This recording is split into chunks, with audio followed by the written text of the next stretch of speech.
आज की डेट में हर बोर्ड इंडियन टीम के साथ क्रिकेट खेलना चाहती है, जिसके लिए वो बीसीसीआई से रिक्वेस्ट भी करते हैं कि आप हमारे साथ एक मैच खेल लीजिए। क्रिकेट की दुनिया में बीसीसीआई इतना ज़्यादा पावरफुल है कि आईसीसी भी इसके सामने कुछ नहीं बोलता है। बीसीसीआई पूरी दुनिया का सबसे अमीर और सबसे पावरफुल क्रिकेट बोर्ड है। जरा इस ग्राफ को देखिए, पैसों के मामले में बीसीसीआई के आसपास भी कोई क्रिकेट बोर्ड नहीं है। लेकिन आज से तकरीबन 30 साल पहले ऐसा कुछ भी नहीं था। यहाँ तक कि इंडियन टीम के पास प्रेस्टिक करने वाले बॉल खरीदने तक के पैसे नहीं थे। और यहाँ तक कि जब 1983 का वर्ल्ड कप इंडिया जीत कर आया था तो उसको सेलिब्रेट करने तक के पैसे नहीं थे। अब आपके भी मन में ये सवाल जरूर आ रहा होगा कि इन बीते 30 साल में ऐसा क्या हुआ कि बीसीसीआई सबसे अमीर क्रिकेट बोर्ड बन गई। इसके पीछे की स्टोरी बहुत ही इंटरेस्टिंग है, लेकिन बीसीसीआई के इतने अमीर बनने का सबसे बड़ा रीज़न है सिर्फ 2 टिकटें। देखिए, आज की वीडियो में हम बात करने वाले हैं कि आईसीसी क्या होता है और इसका काम क्या होता है, बीसीसीआई क्या होता है और ये इतना अमीर कैसे बना। सबसे पहले हम बात करते हैं कि आईसीसी क्या है। आप देखिए, क्रिकेट को अंग्रेजों ने बनाया है और इसके नियम कानून सब उन्हीं ने लिखा है। आप देखिए, जब क्रिकेट बन गया, जगह जगह पे लोग इसको खेलने लगे तो रूल्स को लेके बहुत लोगों को मिसअंडरस्टैंडिंग रहती थी। अब इसी चीज को क्लियर करने के लिए अंग्रेजों ने साल 1909 में इंपीरियल क्रिकेट काउंसिलिंग आईसीसी का निर्माण किया। शुरुआती दिनों में इसका नाम इंपीरियल क्रिकेट काउंसिलिंग था, लेकिन बाद में बदल के इसको इंटरनेशनल क्रिकेट काउंसिलिंग कर दिया गया और इसका हेडक्वार्टर अरब अमीरात में मौजूद है। आईसीसी का काम बेसिकली रूल्स अच्छे से फॉलो हो रहे कि नहीं, इस चीज को देखना होता है, न कि नए रूल का निर्माण करना होता है। जब भी इंटरनेशनली 2 देश आपस में मैच खेलते हैं तो आईसीसी का काम वहाँ पे एम्पायर्स भेजना, रूल्स अच्छे से फॉलो हो रही कि नहीं इस चीज़ को देखना और रैंकिंग को मैनेज करना होता है। इसके अलावा ना उनके रेवेन्यू या फिर उनके किसी भी चीज़ से इनको कोई मतलब नहीं होता है। आईसीसी को रेवेन्यू से मतलब तब होता है जब आईसीसी मैचेस को होस्ट करती है, जैसे आईसीसी ओडीआई वर्ल्ड कप या फिर आईसीसी चैंपियंस ट्रॉफी। अब इन सारी टूर्नामेंट को होस्ट करने के बाद ओवरऑल जितना भी प्रॉफिट जनरेट होता है, आईसीसी इस प्रॉफिट को सारे बोर्ड्स में डिस्ट्रीब्यूट कर देती है और इसका सबसे ज्यादा प्रॉफिट शेयर करना पड़ता है बीसीसीआई यानी भारतीय बोर्ड के साथ। और ऐसा क्यों होता है मैं आपको वीडियो में आगे समझाऊंगा। अब हम बात करते हैं कि बीसीसीआई क्या है। देखिए, बीसीसीआई एक भारतीय क्रिकेट बोर्ड है जिसका पूरा नाम होता है board of control for cricket in India. इसको साल 1926 या 1928 में बनाया गया था। बीसीसीआई का काम घरेलू मैचों जैसे आईपीएल, रणजी ट्रॉफी, डब्ल्यूपीएल ऐसे मैचों को होस्ट करना होता है। मोटा मोटी शब्दों में कहें, अगर टीम इंडिया एक गाँव है तो बीसीसीआई वहाँ का प्रधान है जो हर चीज कंट्रोल करता है। और ऐसे ही पीसीबी, ईसीबी हर देश का अपना अपना एक बोर्ड होता है। देखिए, साल 1926 में फाइनली आईसीसी ने बीसीसीआई को यह परमिशन दे दी कि वह इंटरनेशनल मैचेस खेल सकता है। अब अंग्रेजों ने क्रिकेट को इंटरनेशनली प्रमोट करने के लिए साल 1975 में वर्ल्ड कप होस्ट किया। जब 1975 का वर्ल्ड कप फाइनेंशियली काफी अच्छा परफॉर्म करती है, फिर से 4 साल बाद साल 1979 में इंग्लैंड एक और बार वर्ल्ड कप होस्ट करता है। आप देखिए, उस बीच जितना भी टूर्नामेंट, मैच, जो भी मैच होता था, उन सारी चीज को इंग्लैंड ही होस्ट करता था। इंग्लैंड के अलावा क्रिकेट होस्ट करने की कोई और देश सोचता भी नहीं था और ना उनके पास उतने रिसोर्सेज थे। समय बीतता है और इंग्लैंड साल 1983 में एक और बार वर्ल्ड कप को होस्ट करता है और ये वो साल था जिस साल इंडियन टीम की मुकद्दर पूरी तरीके से बदलने वाली थी। बीते 2 वर्ल्ड कपों में इंडियन टीम की परफॉर्मेंस काफी खराब होती है और इस वर्ल्ड कप में भी इंडिया टीम से वही उम्मीद रखी जा रही थी। लेकिन टीम इंडिया साल 1983 में सबको एक सरप्राइज परफॉर्मेंस देता है। वो लगातार एक के बाद एक मैचेस जीतते जाते हैं और 22 जून 1983 को इंडिया इंग्लैंड को उसी की सरजमी पे हराकर फाइनल में जा खड़ा होता है। और इस हार से गोरों को एक तगड़ा ठेस पहुंच और वो टीम इंडिया से नाराज भी होते हैं। लेकिन ये हर भारतीय के लिए एक गर्व की बात थी। अब देखिए, 25 जून को फाइनल मैच होने वाला था और 23 जून को एनकेपी साल्वे, जो कि बीसीसीआई के प्रेसिडेंट थे उस टाइम पे, उनके पास एक कॉल आता है और वो कॉल था सिद्धार्थ शंकर रॉय, जो कि उस टाइम पे इंडिया के एक बड़े पॉलिटिशियन थे। अब देखिए, होता क्या है कि इंडिया पहली बार किसी टूर्नामेंट के फाइनल में पहुंची थी और ये हर भारतीय के लिए बहुत खुशी वाला मोमेंट होता है। और सिद्धार्थ शंकर जी उस टाइम पे इंग्लैंड में मौजूद थे और वो इंडिया को अपने आंखों से जीतते हुए देखना चाहते थे। लेकिन दिक्कत ये थी कि उनको टिकट्स नहीं मिल रहे थे और इसीलिए वो एनकेपी साल्वे जी के पास फोन करते हैं, जो कि बीसीसीआई के प्रेसिडेंट थे।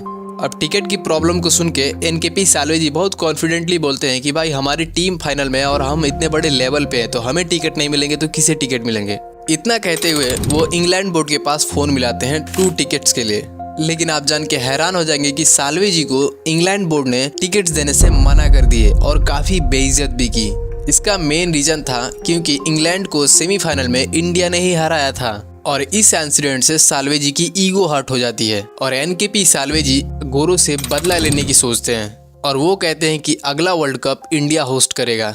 लेकिन दिक्कत ये थी कि ना आपके पास इनफ रिसोर्सेज है, ना आपके पास सफिशिएंट पैसे हैं और इस सिचुएशन में ये थॉट एक पागलपन वाली थॉट थी। लेकिन खैर 25 जून आता है, इंडिया वेस्ट इंडीज के सामने फाइनल में खड़ी थी और वेस्ट इंडीज वो टीम थी जो कि लगातार 2 वर्ल्ड कप का फाइनल विनर रह चुका था और सबको यही लग रहा था कि वो इंडिया को बहुत आसानी से हरा देगा। खैर मैच शुरू होता है और इंडिया पहले बैटिंग करते हुए 183 रन का स्कोर खड़ा करता है। वेस्ट इंडीज को बनाने थे 60 ओवरों में 184 रन, जो कि उनके लिए कोई बड़ी बात नहीं थी। लेकिन इंडिया की मैजिकल बॉलिंग की वजह से वेस्ट इंडीज के प्लेयर एक के बाद एक आउट होते जा रहे थे और इंडिया ने वेस्ट इंडीज को 140 पे ऑल आउट करके इस वर्ल्ड कप को जीत लिया।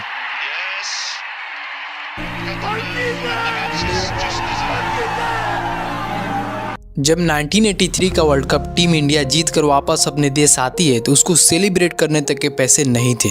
उस टाइम पे लता मंगेशकर ने एक फ्री में कॉन्सर्ट ऑर्गेनाइज की और उस कॉन्सर्ट से टोटल 20 लाख रुपए इकट्ठे किए और उन्होंने 20 लाख रुपए बीसीसीआई को दे दी, जिसके बाद से बीसीसीआई ने प्लेयर्स की सैलरी दी, बाकी खर्चों को मेंटेन किया। एक ऐसा भी टाइम था बीसीसीआई के लिए जब चंदों के पैसे से उसके खर्चे चलते थे। वही आज की डेट में 25,000 करोड़ की वैल्यूएशन लिए घूम रहा है बीसीसीआई। अभी आगे आपको थोड़ी देर में पता चलने वाला है कि ऐसी कौन सी घटना घटी जिसकी वजह से आज बीसीसीआई $multi-billion की एम्पायर खड़ा कर पाया।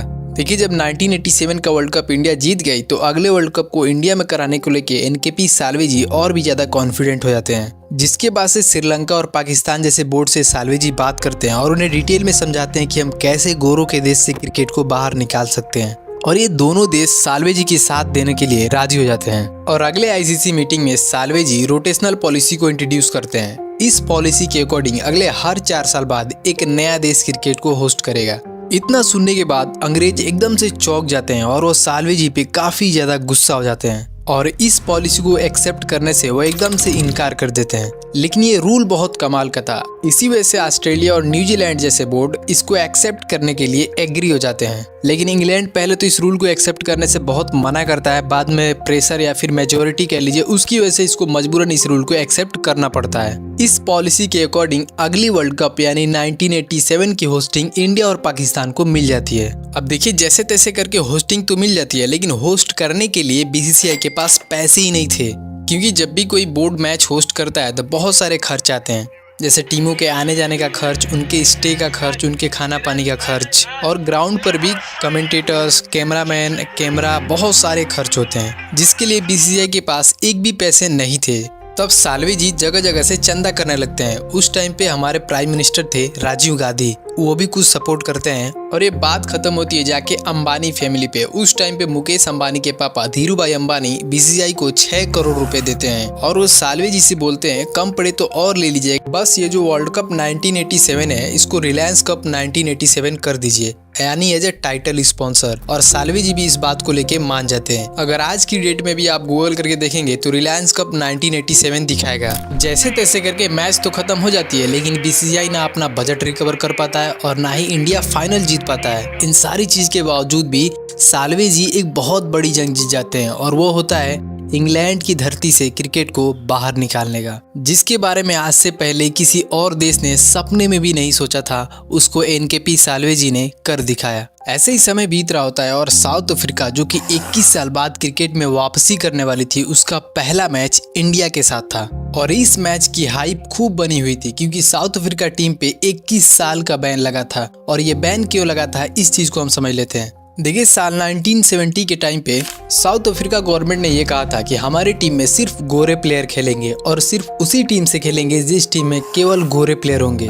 इसी भेदभाव की वजह से आईसीसी ने साउथ अफ्रीका को परमानेंटली बैन कर दिया। लेकिन साल 1991 में नेल्सन मंडेला जी आके सारी चीजें कंट्रोल में लेते हैं तो ये बैन को हटा दिया जाता है। बैन हटने के बाद साउथ अफ्रीका का सबसे पहला मैच इंडिया से होता है। अब चूंकि साउथ अफ्रीका 21 साल बाद क्रिकेट में वापसी कर रही थी तो इसका हाइप भी खूब बना हुआ था और उस टाइम पे बीसीसीआई के प्रेसिडेंट थे जगमोहन दालमिया। इस मैच के पहले साउथ अफ्रीका के क्रिकेट एडमिनिस्ट्रेटर अली बकर जगमोहन दालमिया के पास कॉल करते हैं। अली बकर जगमोहन दालमिया से कहते हैं कि साउथ अफ्रीका में बहुत लोग एक्साइटेड है इस मैच को देखने के लिए, आप ब्रॉडकास्टिंग राइट के कितने पैसे लोगे? जगमोहन दालमिया ने कहा, जी हम लेते नहीं है, 5 लाख रुपए पर मैच के दूरदर्शन नाम के टीवी चैनल को हम देते हैं। अली बकर एकदम से चौंक जाते हैं और वो कहते हैं, अरे भाई ब्रॉडकास्टिंग राइट आपका है, आपको पैसे लेने चाहिए न कि उल्टा किसी को देने चाहिए। जिसके बाद से जगमोहन दालमिया इसके खिलाफ बाकायदा केस कर देते हैं और वो इस केस को जीत भी जाते हैं और बीसीसीआई उसी मैच की ब्रॉडकास्टिंग राइट को साउथ अफ्रीकन स्टेट चैनल को $2 लाख में बेच देती है।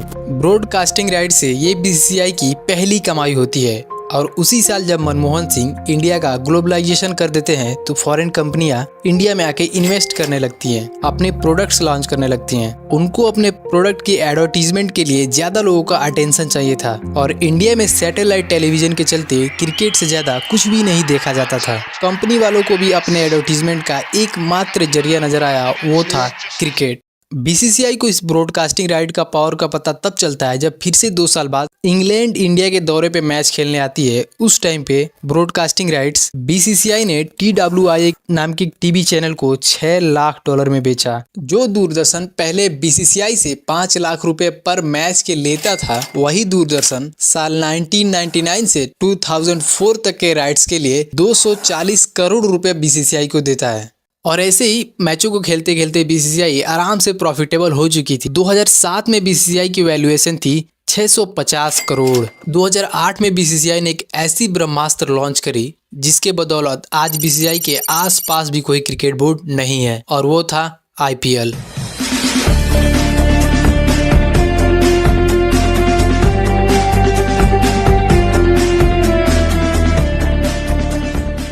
क्रिकेट जगत में टोटल व्यूअरशिप का 80% व्यूअरशिप सिर्फ इंडिया से आती है और जब IPL चल रहा होता है तो इंडियन फैंस किसी और मैच को देखना बिल्कुल भी पसंद नहीं करते और इसी वजह से जब IPL चल रहे होते हैं तो 2.5 महीनों तक कोई भी इंटरनेशनली बड़ा मैच नहीं खेले जाते हैं। अब जब भी IPL या फिर इंडिया की मैच होती है तो भर भर के लोग स्टेडियम में भी पहुंचते हैं और ऑनलाइन भी खूब देखते हैं लोग इसको। अब जब किसी भी मैच की व्यूअरशिप ज्यादा होती है तो स्पॉन्सरशिप, ब्रॉडकास्टिंग, हर चीज के पैसे ज्यादा मिलते हैं, यानी ओवरऑल उस बोर्ड की कमाई ज्यादा होती है। अभी कुछ दिन पहले IPL ऑक्शन हुआ जहां 2 से 2.5 महीने के लिए 27 करोड़ रुपए तक सिर्फ एक प्लेयर को मिला। अब आप इसी बात से अंदाजा लगा लीजिए कि ओवरऑल इस लीग से कितनी कमाई होती होगी और IPL के इसी इनिशियल सक्सेस की वजह से आज बीसीसीआई पूरी दुनिया का सबसे अमीर और सबसे पावरफुल क्रिकेट बोर्ड है। जब भी किसी बोर्ड की हालत पतली हो जाती है तो वो सोचता है कि इंडिया के साथ मैच खेल लेते हैं ताकि कुछ पैसे आ जाए और उसकी फाइनेंशियल कंडीशन सही हो जाए। एक और चीज अगर आपने नोटिस किया होगा, बाहरी प्लेयर IPL खेलते हुए दिखते हैं लेकिन इंडियन प्लेयर्स बाहरी कोई भी लीग खेलते हुए नहीं दिखते हैं। इसका आंसर बड़ा सिंपल है, जब भी कोई इंडियन प्लेयर बाहरी लीग को खेलेगा तो उसकी भी व्यूअरशिप अचानक से बढ़ जाएगी और उसके भी पास पैसे ज्यादा आने लगेंगे और वो आगे चल के बीसीसीआई को कम्पीट न करने लगे। इसीलिए बीसीसीआई जब प्लेयर को साइन करता है तो वो एक एग्रीमेंट भी साइन करता है कि रिटायरमेंट से पहले वो कोई और लीग नहीं खेलेगा सिवाय IPL के। और ये IPL से बीसीसीआई या फिर कोई भी बोर्ड किसी मैच को होस्ट करके पैसा कैसे कमाती है मैंने इस वीडियो में डिटेल में समझा रखा है, तो इस वीडियो को आप एक बार से जरूर चेकआउट कीजिएगा। लिंक डिस्क्रिप्शन में आप एक बार से जरूर चेकआउट कीजिएगा। बीसीसीआई का सबसे मेन इनकम रिसोर्स है ब्रॉडकास्टिंग राइट्स, जिसके बारे में पहले इनको पता ही नहीं था। बीसीसीआई ने IPL के 2023 से लेकर 2027 तक के राइट्स को 48,000 करोड़ में बेचा है, जिसमें से तकरीबन 23,000 करोड़ टेलीविजन राइट्स हैं और 20,000 करोड़ डिजिटल राइट्स हैं। आप इमेजिन कीजिए कि आने वाला समय बीसीसीआई के लिए क्या होने वाला है। सिर्फ 2 टिकटें। अंग्रेज आज भी अफसोस करते होंगे कि काश उस दिन हम लोग 2 टिकट्स को अरेंज कर दिए होते। एक ऐसा सनकी आदमी जिसको टिकट्स नहीं मिले तो पूरा का पूरा क्रिकेट ही छीन लिया। This is the real man of ego, NKP Salve. उम्मीद करता हूँ कि ये वीडियो आपको बहुत पसंद आई होगी। अगर आप वीडियो के इस पल तक पहुँच ही चुके हैं तो चैनल को सब्सक्राइब करके एक प्यारा सा कमेंट जरूर कीजिएगा। और हाँ, यहाँ तक देखने के लिए तहे दिल से आपका धन्यवाद। तो मिलते हैं किसी और वीडियो में, तब तक के लिए टेक केयर, बाय बाय।